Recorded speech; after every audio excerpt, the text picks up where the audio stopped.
Welcome back to Freedom Renovations. Hope everybody's having a blessed day. Today is an exciting day for our family. Today is day one of our new build series.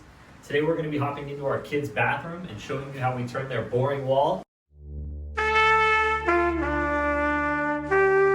into a beautiful accent piece by adding shiplap and framing out their window. Best part about it is, guys, we did it for just under $150. All right, guys, let's get after this build.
Alrighty guys, so we're down to our last and final cut and we've ran into a little problem.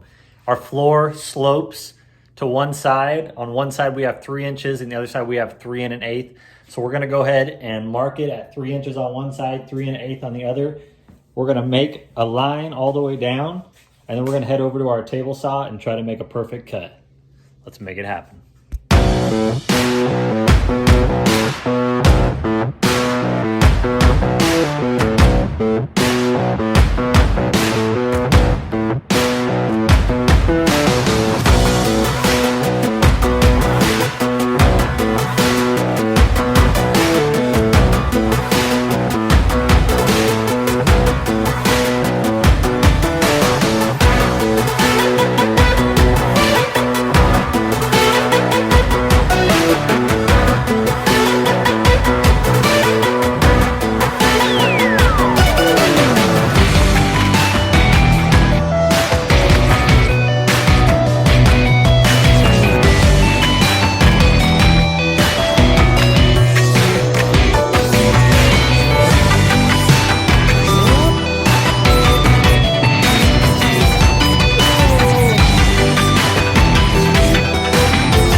Alrighty guys, our shiplap is up, so today we're going to be going through it with our Miniwax stainable wood filler, filling all our nail holes and cracks, and making it pretty. Let's make it happen.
thank you so much for watching our video. If you like what you saw, don't forget to like and subscribe. Alrighty guys, we'll see you next time.